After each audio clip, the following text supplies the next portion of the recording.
Ang nasasaksihan ba natin ngayon sa EDSA ay ang panimula ng bagong People Power Revolution. Aralin natin ang kasaysayan at himayin natin ang mga elemento ng isang successful na People Power Revolution. Ito po muli si Attorney Mike Operario. Pag-usapan natin yan. Kanina ngang umaga ay binulaga tayo ng isang rally na pinamumunuan di umano o inumpisahan ng Iglesia ni Cristo. This is a rally for accountability that is similar but very different doon sa inumpisahan o pinangunahan ng simbahang Katolika, sapagkat in sheer size, in magnitude, kitang-kita mo na agad ang kaibahan.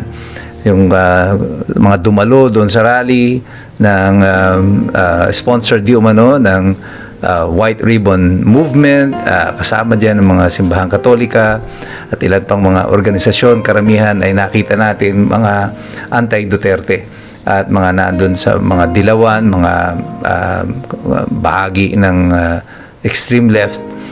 Ito ay inumpisahan ng Iglesia ni Cristo at ngayon sinusuportahan ng mga taga-suporta ni Sara Duterte at ng oposisyon. So, ano ang pagkakaiba nito sa mga kaganapan ng mga nakaraang mga rally at bakit ito nagaganap sa kasalukuyan? Well, kagaya ng sinabi ko doon sa isang video ko, I think right now the government is trying to push the envelope a little further at palayo na sila ng palayo doon sa kanilang mga hakbang laban sa mamamayan. This is an action of the government against the people, and the people are now reacting to this.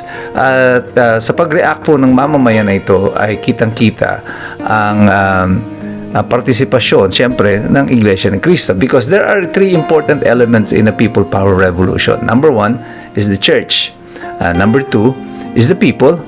And number three ay yung pinakahuling at importanteng elemento ng the military action. That is the final straw that will determine kung saan po lilipat o mag-shift ang usapin nito.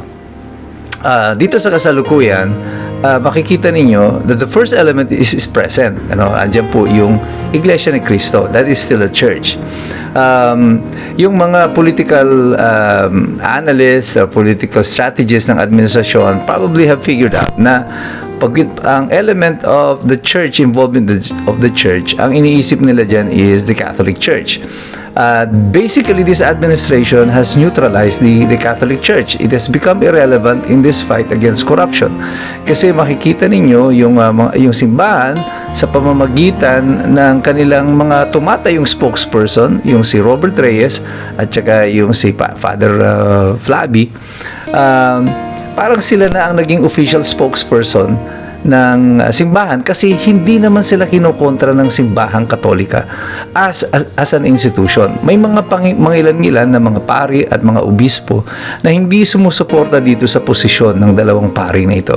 But basically, the church, by remaining silent, has just endorsed kung ano man itong nagiging posisyon ng dalawang pari na ito.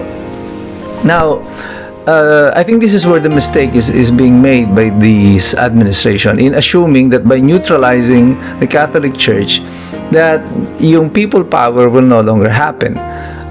Iglesia ni Cristo is still a church. It is still an element. It is still a force to reckon with. Although the Catholic Church is much bigger in terms of membership than the Iglesia ni Cristo, the Iglesia ni Cristo is a much bigger organization in terms of command, because they have this command over their members.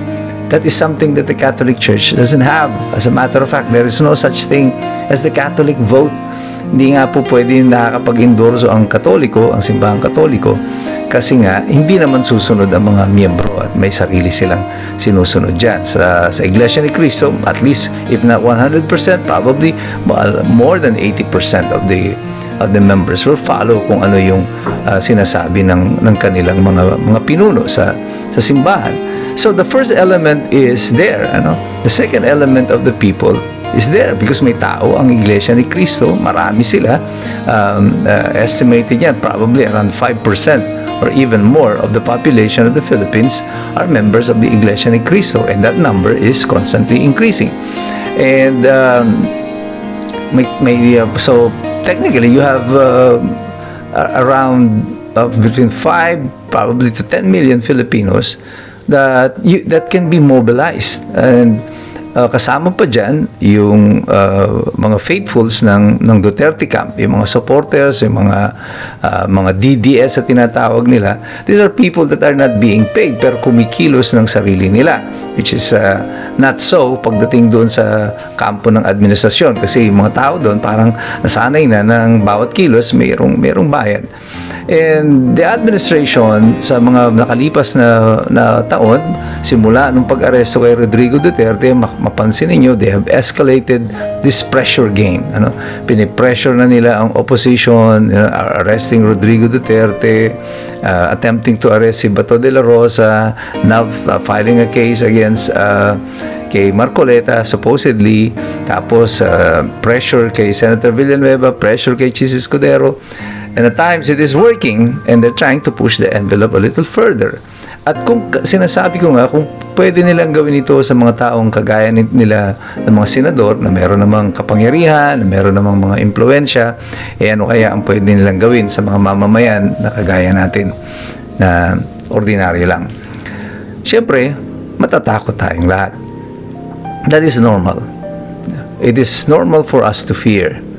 But what we have learned from our experience from Ferdinand Marcos Sr. is that may hangganan ang takot ng mga tao. You can only push the people so far.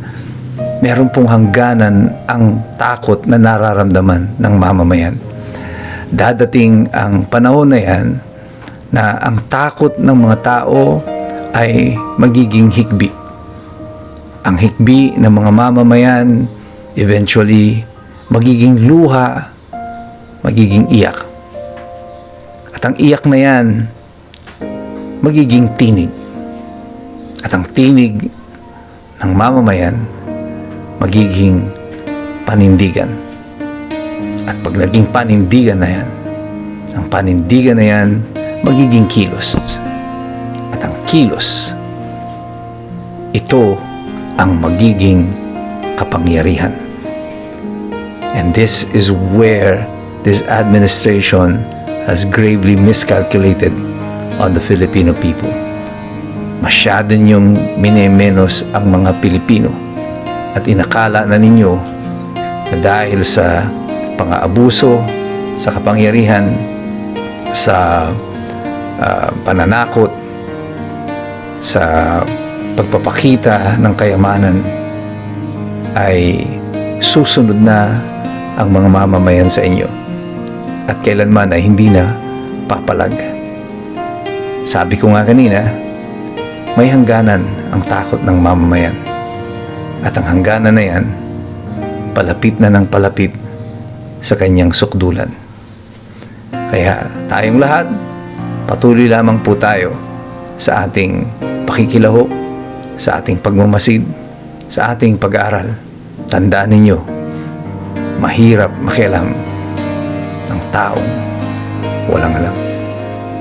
God bless you. God bless us all. Mabuhay ang Republika ng Pilipinas.